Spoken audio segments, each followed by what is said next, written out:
shirt and runs back into the room and screams, "Happy New Year." Oh, fantastic. That one didn't make Tim laugh, though. Or Tim's doing something else. Well, it was about him. I've heard it before. All righty. Good morning, good afternoon, and good day. Welcome to another edition of the Digital Download, which is the longest running weekly business talk show on LinkedIn Live, now globally syndicated on the IBGN radio network. Today, we're solving the generational clash in the workplace. We have a special guest, Joanna Walker, to help us do just that. Founder of Point HR Consulting, Joanna brings a wealth of experience in corporate HR, specializing in strategic talent acquisition and development. But before we bring Joanna on, let's go around and introduce everyone. And while we're doing that, why don't you in the audience reach out to a friend, ping them, and have them join us? We strive to make the digital download an interactive experience, so audience participation is highly encouraged. Okay, with that, introductions. Adam, would you kick us off, please? I'm Adam Gray, as you can see.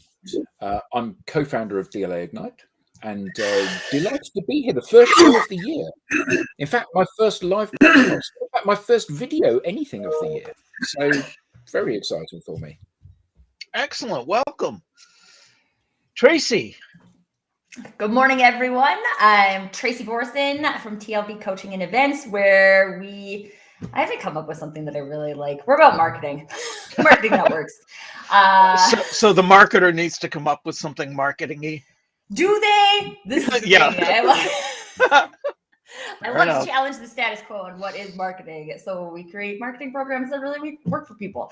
I'm a proud DLA Ignite partner, and this is my first live of the year as well. So I'm excited I can be here because I can't always Excellent. be here if Nicholas is at school. Before we move on, let's say hi to Andrew. Good morning, Andrew. Hi, Andrew. Did he wave back, I wonder? Of course he did. Good. Alex, welcome. Good afternoon, everyone, and a happy new year. Can you hear me okay? Loud and Yes. clear. Oh, good. I just see a black tile where my face should be. So I think I'm having some connectivity issues. But anyway, happy new year, everybody. Great to be here. My name's Alex Abbott, also known as the Bearded Sales Guy. And I, too, am a proud partner of DLA Ignite. Excellent. Thank you. Welcome. And Tim. Last and no means least, my name's Tim Hughes. I'm the CEO and co-founder of DLA Ignite, and I'm famous for writing the book Social Selling Techniques to Influence Buyers and Change Makers. Happy New Year to everybody. Excellent. Happy Thank new you. year.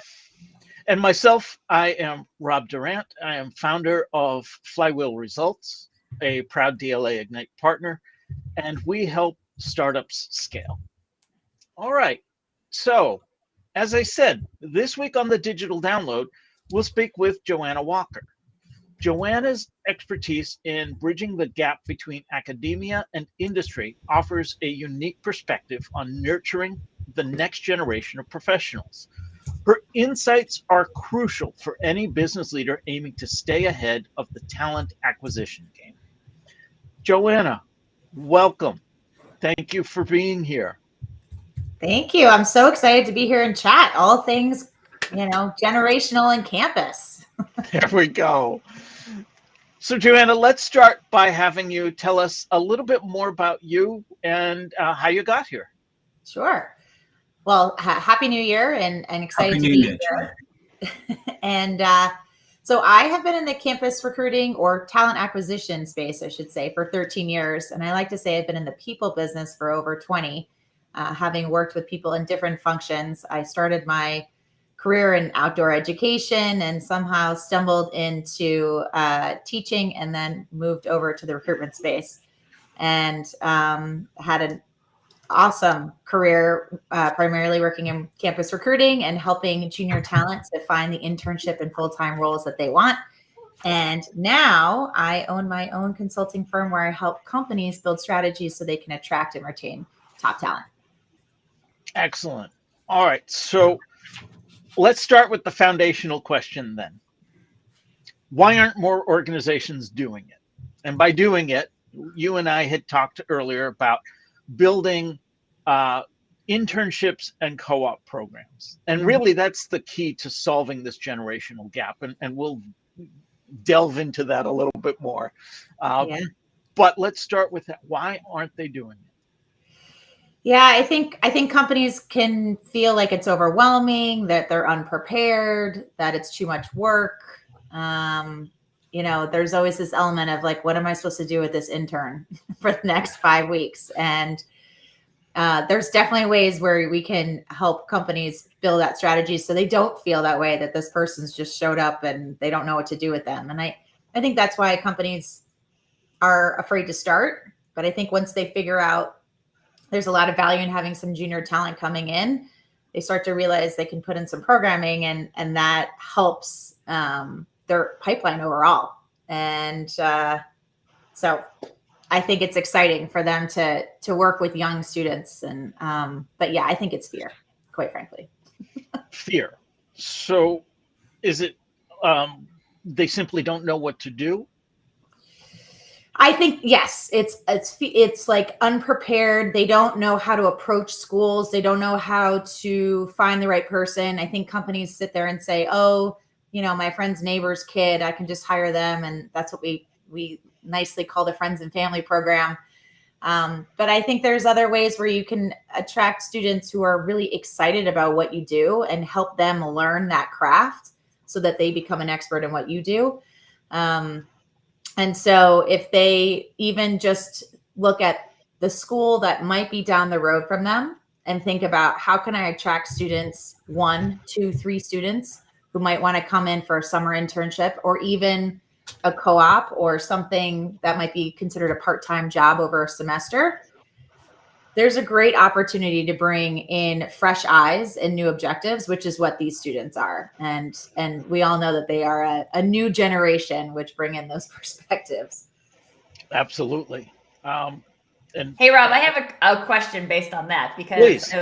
I agree that students and young talent can bring in different perspectives and fresh perspectives. But do you think, Joanna, maybe that's part of the fear as well, is that we don't necessarily have a culture as a business of welcoming those different perspectives, because that is something they bring with them? Yeah, I mean, I think particularly in this post-COVID world, our companies are struggling with this generation. And, like every new generation, they come in with their own perspectives and thoughts, and they know how to do things better than someone else. And there's an element of that we have to work around and help them understand that there's a way that corporations operate the way that they do. And certainly perspectives are welcomed. But I do think there's an element of also this generation likes to be heard, and they like to be, they like feedback. And I really appreciated that about them, is they're willing to ask hard questions, which I never would have done at that age. I was just excited to have a foot in the door. I was like, I'll do anything. And these students are coming in saying, you know what, I'm willing to really work, but I really want it to be a meaningful experience where I'm learning something that's real. And I'd like to get feedback and also offer my thoughts on that, on whatever the topics are that they're talking about. So yes, I agree with you. I think there's some of that element that can be very frustrating, and we all have to kind of learn to work together. There's 5 generations in the workplace these days. That's a lot of generations and different communication styles that we all have to operate within. One of the things you said is that they like to be heard. I know just in general, communication gap between generations is, some will say, oh, they're not speaking on the same level. We're not even speaking on the same platforms these days, are we? No. Yeah. Sometimes it's hard to get them to pick up the phone. We in training oftentimes would say, you can pick up this thing called the phone on your desk and call someone. You don't have to just email them or Slack or whatever channel you're using, because it's important for you to get to know these people because you work with them, and that's that's always an interesting conversation with them. I do find it funny that we're referring to them as them. Yes, they. Students. Which makes them inherently separate from us. Yeah. Yeah. On one side of the coin, I've hired my youngest son as an apprentice content creator, and that brings its own challenges. But on the other side, I had a really interesting conversation with a friend and once colleague of mine who is actually older than I am, but she's doing a role within an organization, in a smaller organization, as a sort of a partner director. Mm-hmm. And she was saying how much she loves being in this young, vibrant, non-hierarchical organization that is actually going somewhere. And they've built their business based on what they themselves as a business, and therefore their people, are really good at and want to be best known for. And sort of listening to this conversation that we're having, I'm thinking, but hang on, them are already employing us. Them as in them. And we're, they are probably having the same conversation about us. Well, and I think it's even interesting because if you use the phone as an example, even in my own personal experience, I remember like entering the workforce and you use the phone. That's like what you do. And then I started working for a company where they wanted us to only use video calls. And I was like, that's so weird. That means I have to be all like fancy for every call I need to make, which I wasn't before. So then there was that shift. And now when you say you can pick up this thing called the phone, I'm like, meh. I'd much rather do a video call because for me, I feel like I can create better connection with a face. So I like that. But there was also parts of my journey where I was super uncomfortable with that.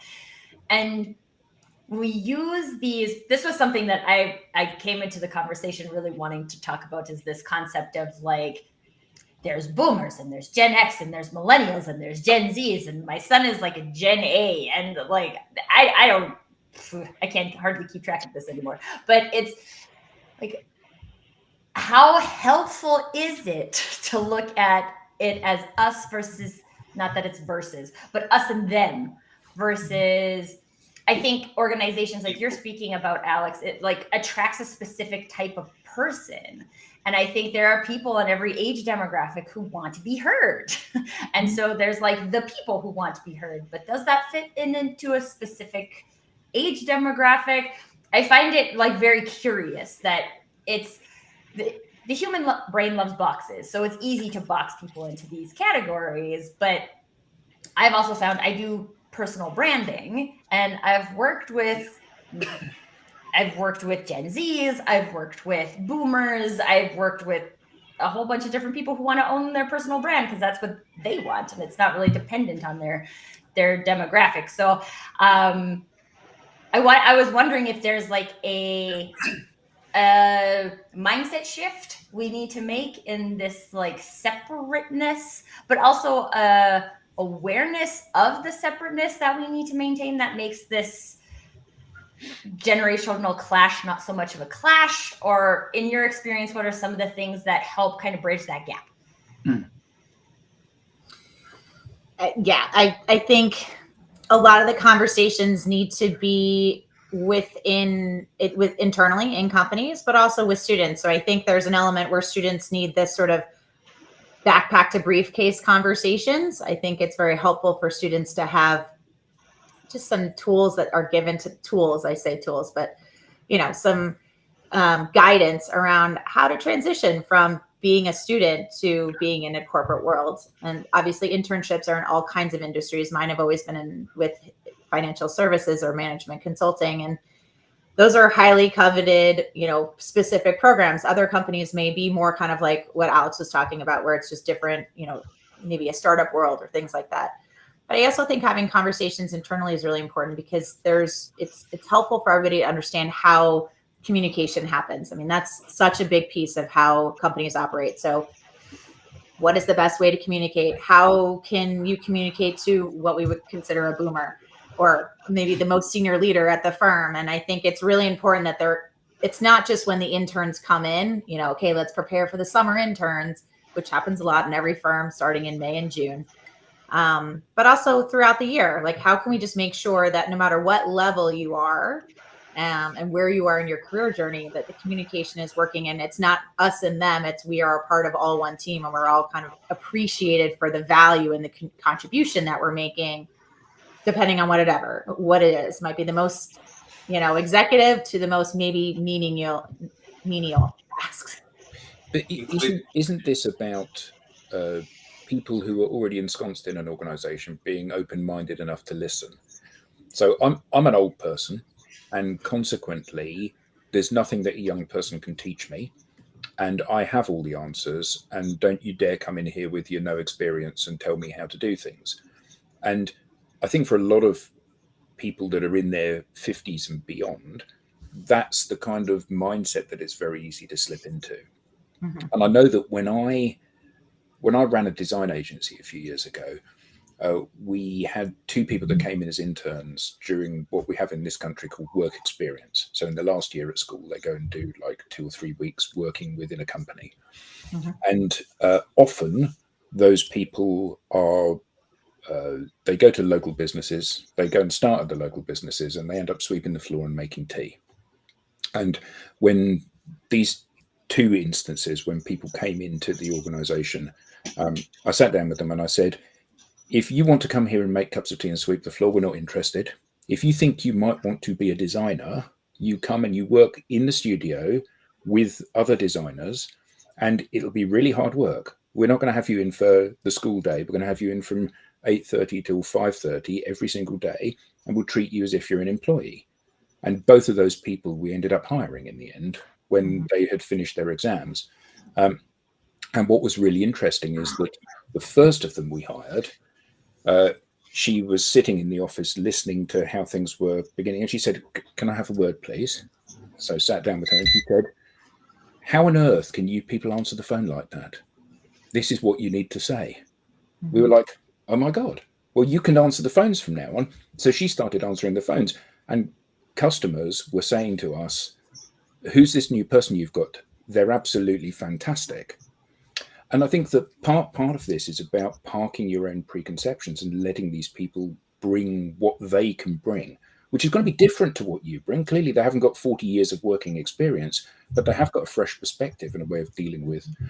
Equally, we hired somebody else that seemed like they were going to be great, but there was a big disconnect. And this is the thing that kind of defaults me back to my old position. There's a big disconnect between what they considered hard work to be and what hard work really is. So, the idea that you've been at college, you've got your degree, you have a whole semester to do a project. But actually, this is the real world. You don't have a semester, you have a day, which means you need to knuckle under and get cracking and doing this. Oh, that's really stressful. Life is really stressful, unfortunately. And I think that there's, so it needs to be very much a two-way street, doesn't it, for learnings? Mm-hmm. I think that young people that come in, to expect them just to hit the ground running is unreasonable. It's different for you, Joanna, because you've been doing the job for, well, you're only young, so you've been doing the job for 10 years. But for most youngsters, when they come into the job, they've got no experience. So saying to them, you need to just talk to a customer, they've got no frame of reference for that. So they need coaching through that. But equally, I think the big advantage of having those people in, and businesses need to see this advantage, is that these people have no preconceptions. So they can start by saying, well, you're doing it this way. Why? Why don't you do it this way? And actually, the senior people, if they're looking to get a business benefit out of having young people in the organization, they need to be open to reinventing the wheel, don't they? That actually leads me to a question I wanted to ask you, Joanna. It seems pretty self-evident why the student would want to participate in an internship or a co-op. Mm-hmm. But why would a tenured professional want to support such a program, and why would an organization want to have such a program? Well, I think depending on the company, I think every company has opportunity for roles that differ in responsibility.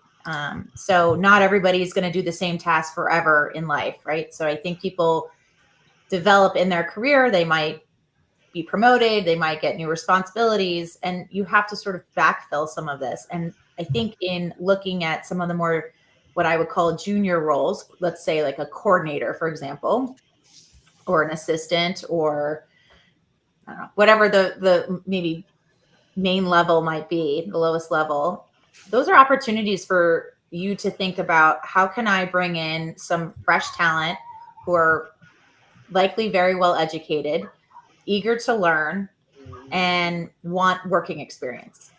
And so I think there's some opportunities in there to come in and think through the types of students that you might want who have unique experience. It doesn't mean you have to hire somebody that has a specific major unless that's what you need. Like if you need an engineer that does something specific, then that's a little different. But there's all kinds of students out there that can come in that want to learn and have this sort of apprenticeship style, which Adam, you were really talking about, is learning the craft and asking lots of questions, which this generation, in my opinion, is very good about asking questions. Everybody always has to get better at that. But I find that the students I interact with do ask lots of questions. And I think that's actually an opportunity for a leader to think through, how can I expand our brand, how we think about bringing talent in, who we want, and allow opportunities for more senior people at the firm to become mentors, essentially, which is also a great learning opportunity. I talked to a lot of mentors in my career who say, I learned more than I think my mentee did, because I really learned about how to mentor. And so I think there's a lot of value in there from just having all kinds of generations and, diversity of thought. And that's partly coming in with the junior talent. Do you think reverse mentoring is something that's also that should happen?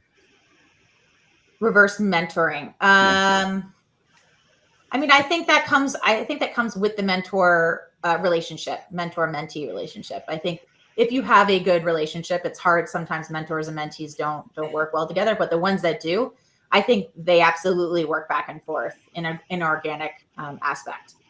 And I do think it's very valuable. And I think mentors learn a lot because you think about how you speak to somebody, how you're helping them grow, what you can learn from them.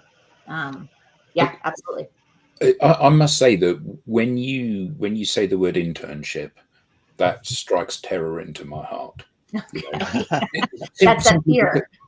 Yes, it's simply not because young people are coming in, but because of how these young people often these days are exploited. If you're going to come and work in my company, you'll be rewarded for working in my company because that's reasonable. I'm going to have high expectations of you. I'm going to ask you to behave a certain way and give me your time from start of the day to the end of the day. For me to say you're not going to be paid for that is obscene, isn't it? Absolutely. Sorry, the sun has decided to come out. Yeah. Well, go on. Draw the blinds if you need to. Yeah.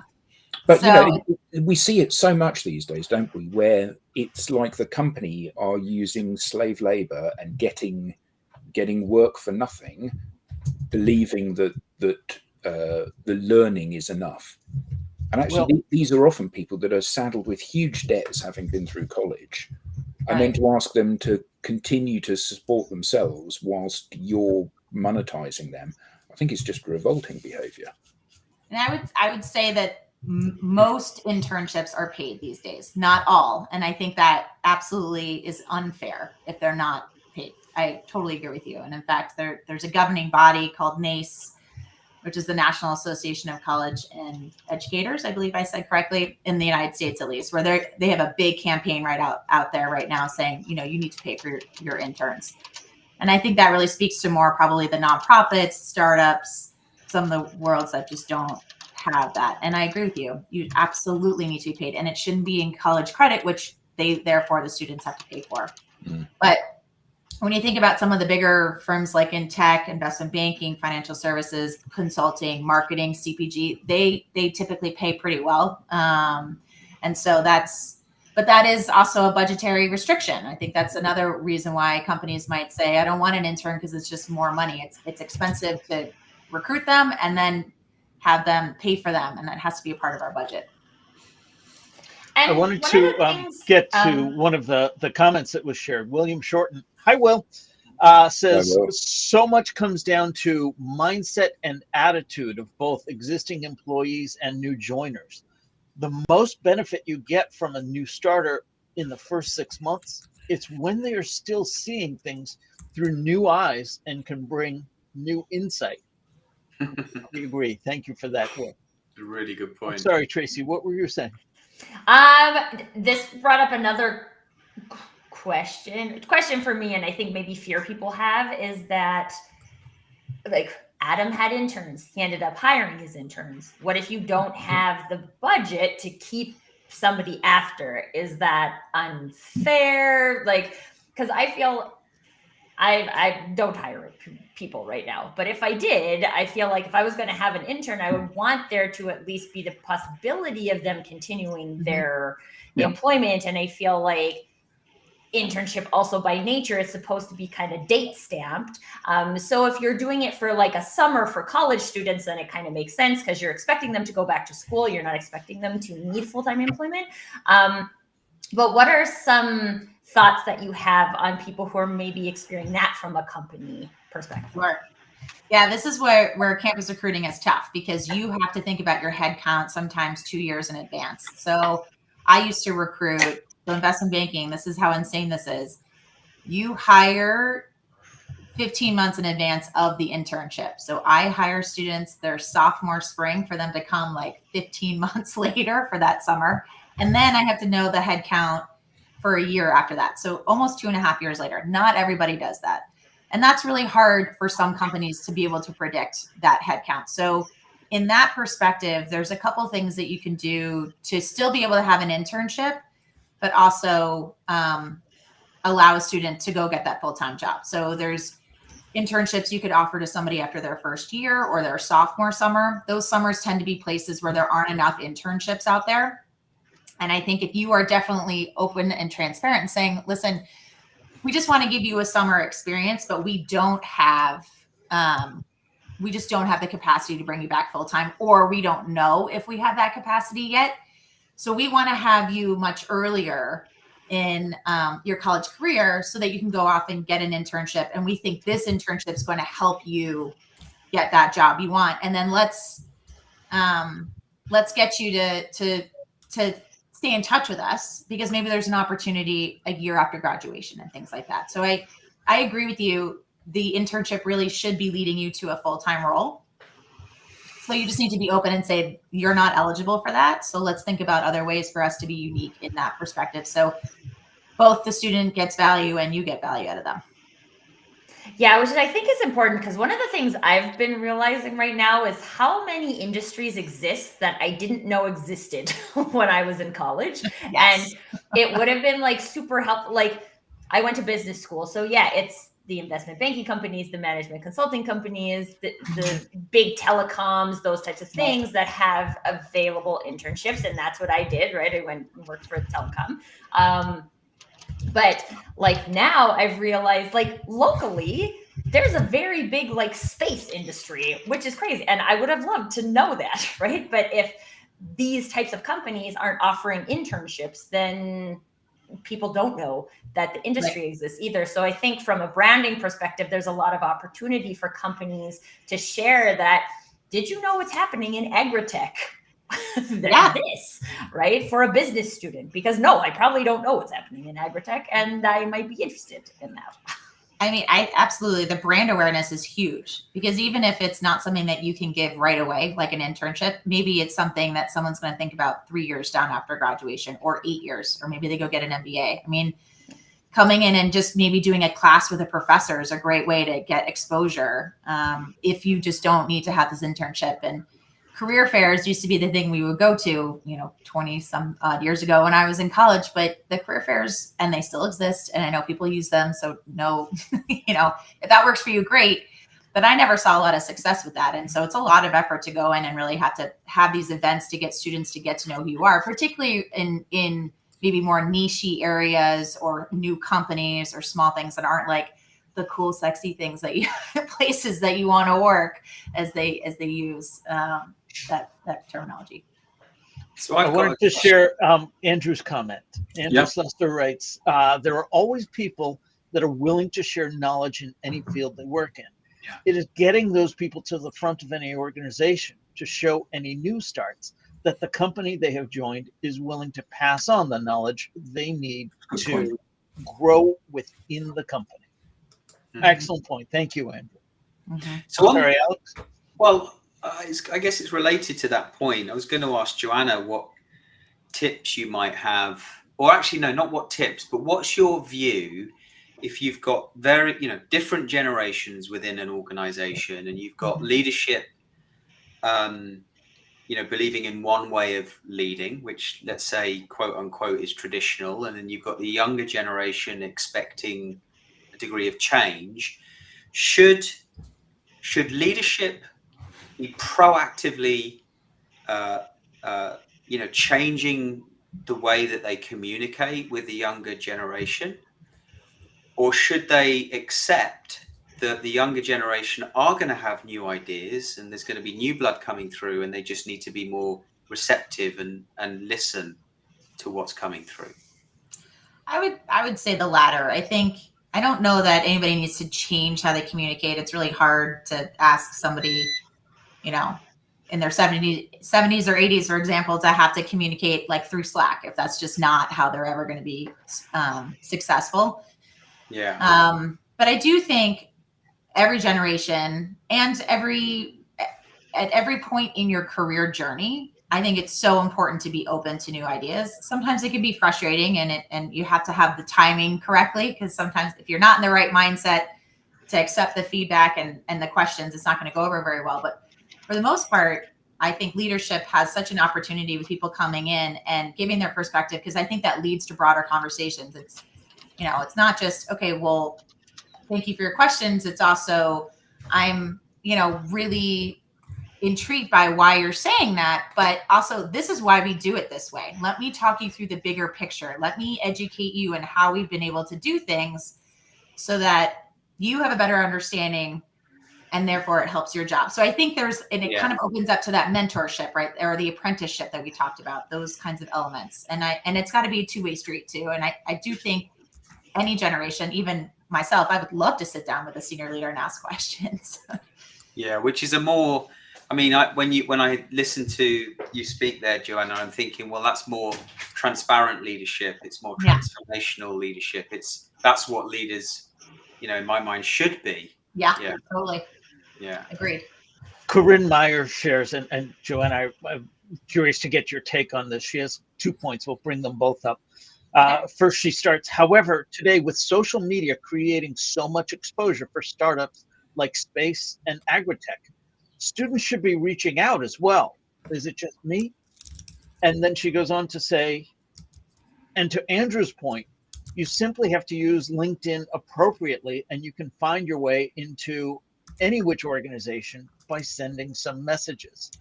So to that broader point, how should students be using social media to leverage that next opportunity?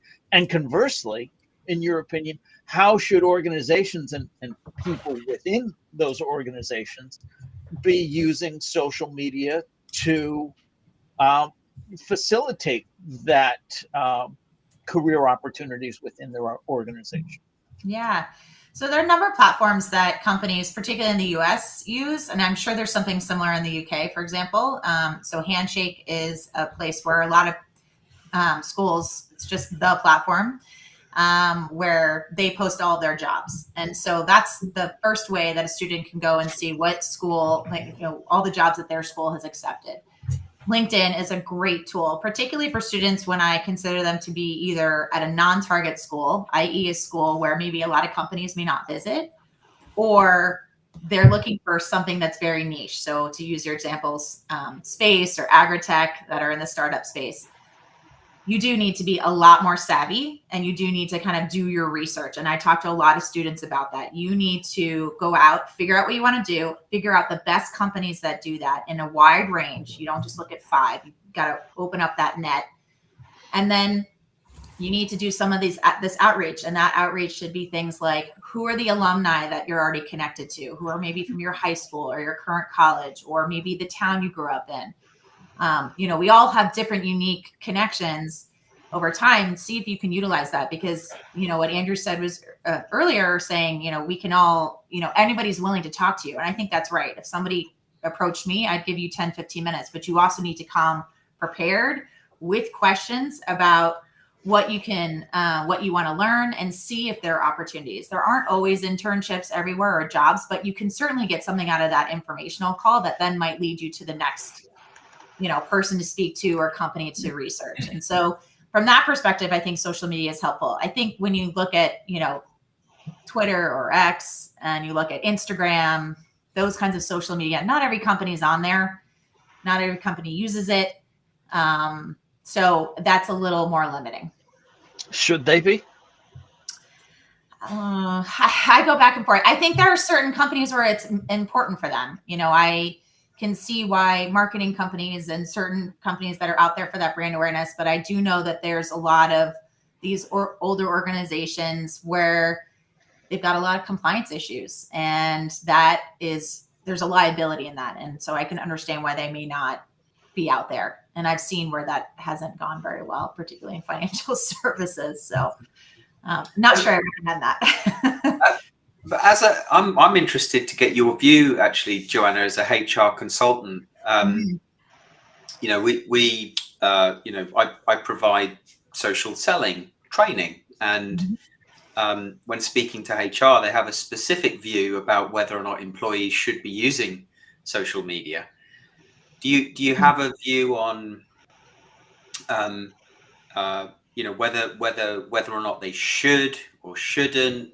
Is there, should there be a policy in place? Should you give employees the freedom to develop their personal brand on social media? Probably, it's a really good question, because I think we're kind of entering into a world where social media is taking over in a good, I think there's a lot of positive to social media. But I also think with AI becoming much more prevalent and going to continue to be, I think there's a lot of caution that we all want to bring with that. So I might put policies around that, because it would be horrible to think that maybe you started doing some brand and then maybe some sort of AI bot gets created and then it's doing something that isn't you. And so I could see that going down the wrong route. But I do think having things around LinkedIn, I was always very conservative about it, but I don't think I had to be. That wasn't necessarily as dictated by my employer. But I could have absolutely been out on LinkedIn regularly saying, here are all my events. These are all the things I'm going to. Hey, students that follow me. That was kind of exhausting. So it was like one more part of my job I just didn't want to do. But I think a policy is probably very smart in a way of just providing some guardrails around the types of things we would be comfortable with you posting, because you are representing a company that you work for that you don't own. Could you put up Corinne's comment, Rob, please? The most recent, yes, this one? Yeah. Mm-hmm. She says, thanks. Also, I did an interview with the general counsel of Ohio Northern University. She told me that they changed their social media policies for employees, that they want to motivate the staff to connect with the students to help them reach these opportunities via LinkedIn. That's great. I also know a lecturer in the Boston area who live streamed all his lectures. Oh. He was doing a marketing course, weren't you, Rob? And you yes. Yes, I do try and incorporate social media into the curriculum. I believe that the students know how to use it. It is the organizations, and again, I emphasize the people within the organizations that can benefit from understanding that. That, to me, is a great way to facilitate the conversation between both parties. And it's not necessarily a here's our company, here's all of our wares. Do you want to buy some type of approach? It's just, here's where we fit in the world. Here's what we are doing. Here's our stance on sustainability for a marketing organization, for example. So why would a marketing organization want to speak about sustainability? They don't necessarily. They just want to talk about day in the life at their organization and the things that they believe, because it's my understanding anyway that this up and coming generation cares as much about things beyond the scope of the dollars and cents, and they care about the culture, they care about the beliefs of the organization. So you want to convey that, especially for those lesser known brands, those startups that have no brand reputation, or that fourth largest competitor in the marketplace. Well, nobody's going to send the resume to the 14th largest one. Maybe they need to put themselves out there a little bit more. So that's where I see opportunities for organizations to really get a leg up on campus recruiting by starting their publicity campaign, if you will, by speaking to the people that they want to attract about the things that those people are interested in. Thanks for that. I think this brings up something else for me too, because when we look at this concept of being social, and I know when, at least on this show, we talk about social media, we talk about it from a being social point of view. The different generations have a different way of being social. So similar to how Adam was talking about, my definition of hard work is not the same as your definition of hard work. If our definitions of being social are different, and we just say, go out and be social. We ask the students to go out and be social, and their way of being social is using TikTok. And my way of being social is going to have coffee with somebody. Then innately we're running into a problem, because, well, it's not a bad idea to recommend that people go out and be social. We don't have the same ways of being social. And that is also within demographics, we have that problem too. Introverts and extroverts define social activities differently. There's lots of different ways that people experience being social. And so if we're looking at this from a connection point of view, connecting students to companies, connecting students to opportunities, creating opportunities in organizations, what do we do with that? How do we broach the subject of, we really want people to be social, but we also need to give people the space to be social in their way and maybe create a new way of being social together? I've got a training program for that, Tracy.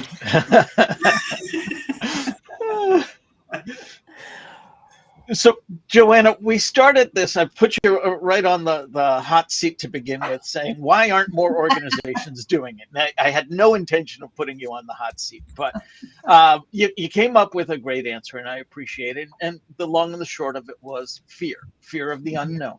So let's get back to that then. What are the first steps in establishing a successful campus recruiting program?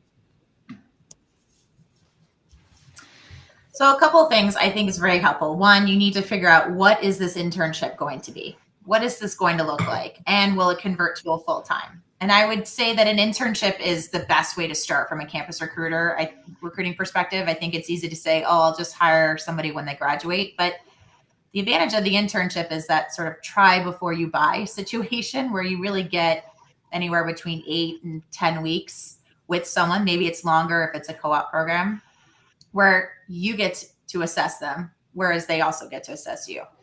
So I do think the internship has a lot of value. And then you got to figure out, what is that internship role going to look like? What's the type of work that we would ask them to do? And making sure it's real work. It's not just some projects that are not helpful or not applicable to what the job is.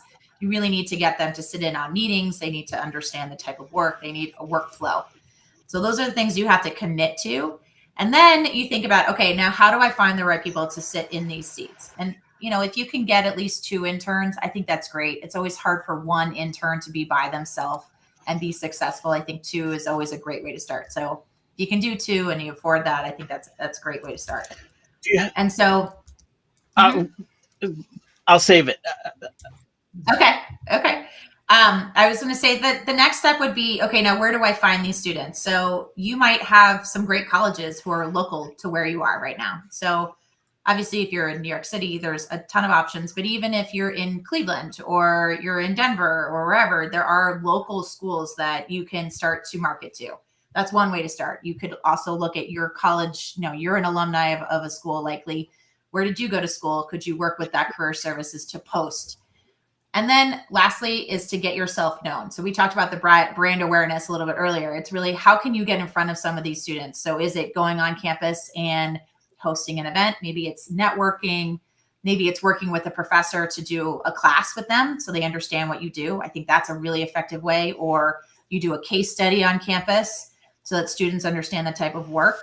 And then you build on those relationships and keep up with those students ultimately to your interview process. And so that beginning framework seems like a lot to do, but you can scale that very quickly if you need to. Whether you're hiring 1 person or 30, that is about the same. And it's kind of the amount of schools that you go to just changes.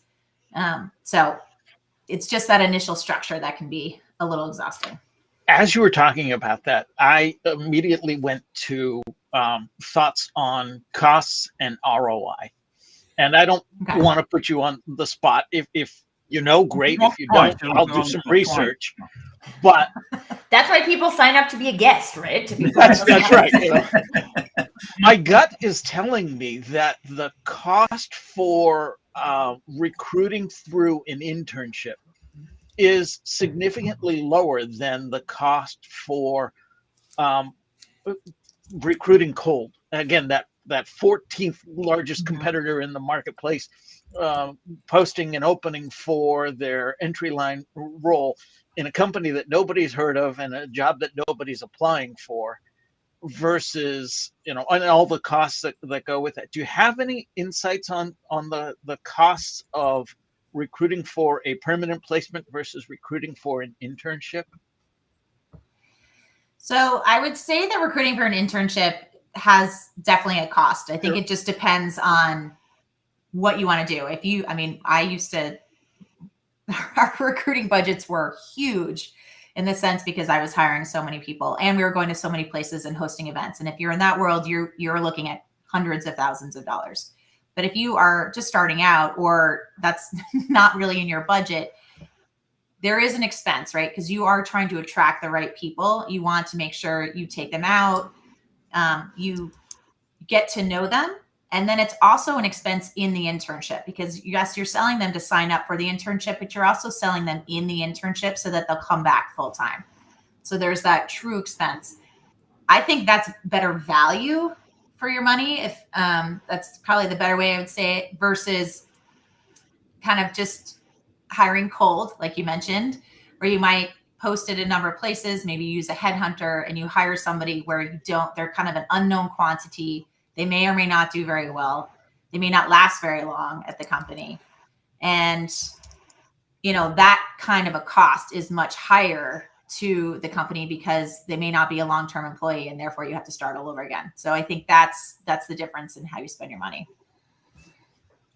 That makes huge sense to me because if I've been in a part of a lot of organizations who are like pretty consistently hiring, and the cost of posting, the cost of working with headhunters, the cost of turnover, like the turnover we used to see in that scenario was so high. We would have the number of people we hired for 3 months in a permanent role and then didn't continue with. You really should have just structured that as an internship. That would have made a lot more sense. Yeah, anyway, my brain is just going like, duh. So thank you for sharing that because I'm sure some other people are thinking that too. Absolutely. So what metrics or indicators do you use to gauge the success of a recruiting program? So I would say the first year, it's really hard to have these metrics, right? What you can look at is how many people applied to your job and how many came into your interviews and how many were hired. But year on year, what you'll start to be able to see is patterns and trends around where you're getting most bang for your buck, where types of students from certain schools that are coming and applying for your jobs. How many more interviews are you offering? How many more internships are you offering? That's going to give you a lot of information. It's also going to help steer your strategy a little bit of like, where are you having more success? So maybe the school down the street doesn't work for you. So maybe that's a place where we just post, but we're going to lean in and we're going to go into these 3 schools that we're really excited about and we're prepared to spend more money on it. But because we're able to do that, because I have the metrics that show we've had much more success in hiring from these certain schools. And as these students come back full time, they become your ambassadors for those schools as well.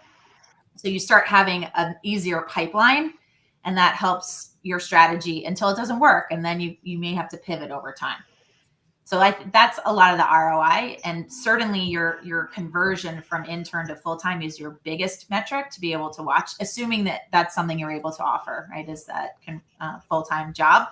That's the biggest converter. If you give out 2 offers and they don't accept the full-time, that's a big red flag that something didn't work in your internship and you need to figure out what happened.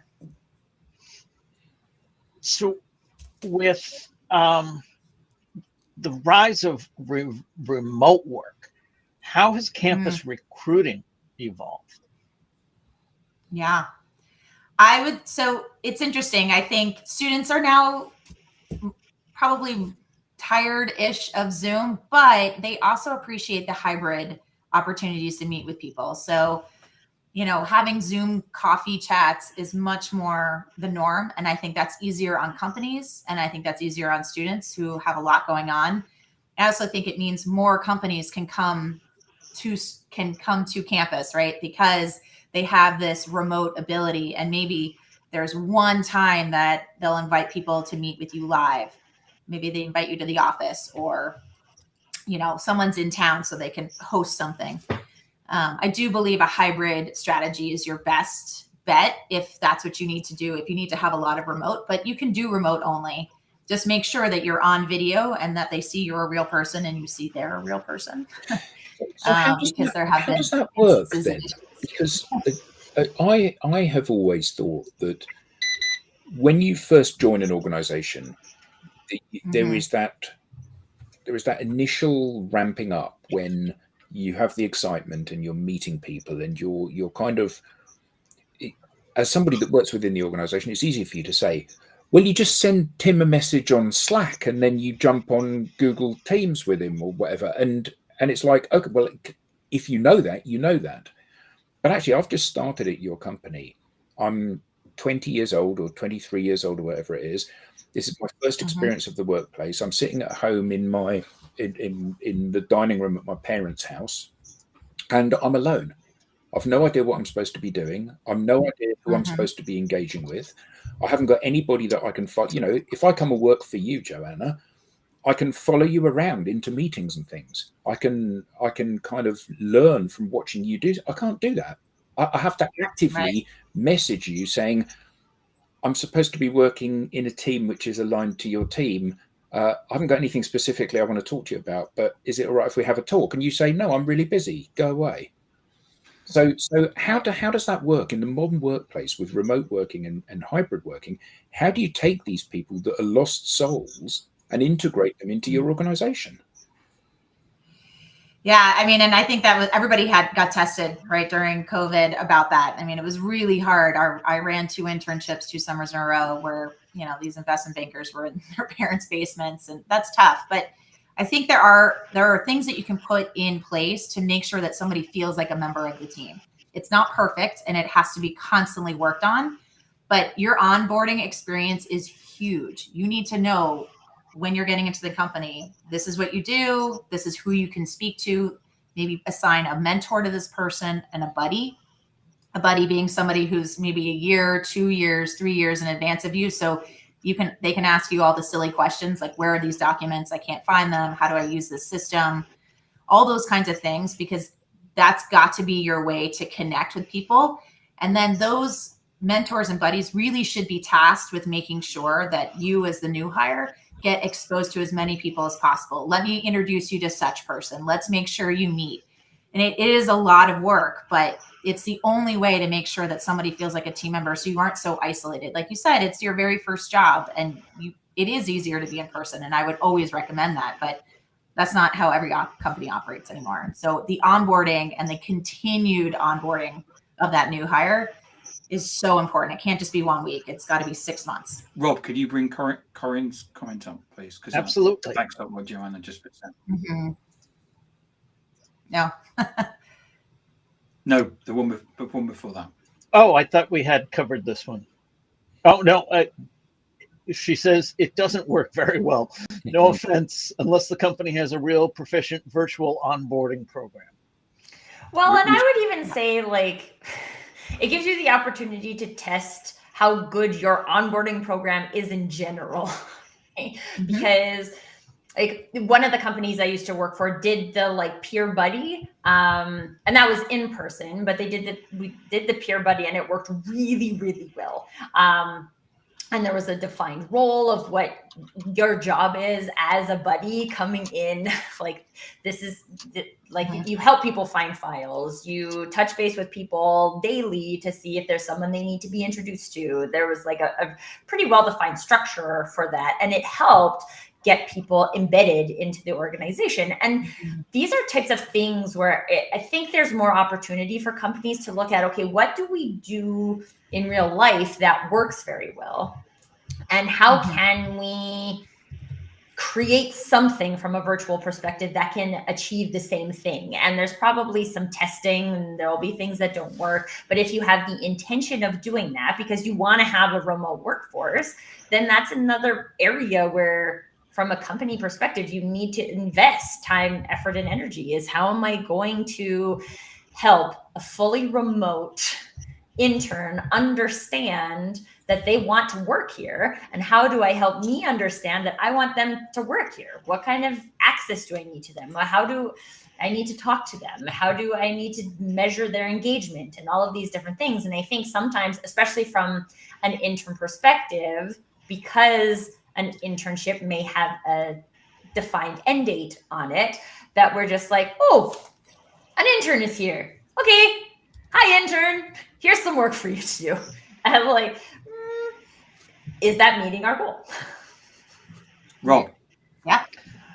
Joanna, this has been fantastic. Thank you so much for being a part of it. How can people get in touch with you? Well, I'd love to chat with anybody. They can find me on LinkedIn under Joanna Walker at Point HR Consulting, or you can email me at joanna@pointhrconsulting.com. I'd love to hear from you. Awesome. This has been another edition of the Digital Download. If you have something to say, we want to hear from you. You can find us at digitaldownload.live under the Be Our Guest section, or you can scan the QR code on screen. For those of you listening on radio, you can't scan the QR code on screen. Come join us on LinkedIn. Absolutely. For Joanna, for Adam, for Alex, Tim, Tracy, and myself, I want to thank everyone for being an active part of today's episode. And until next time, thank you all.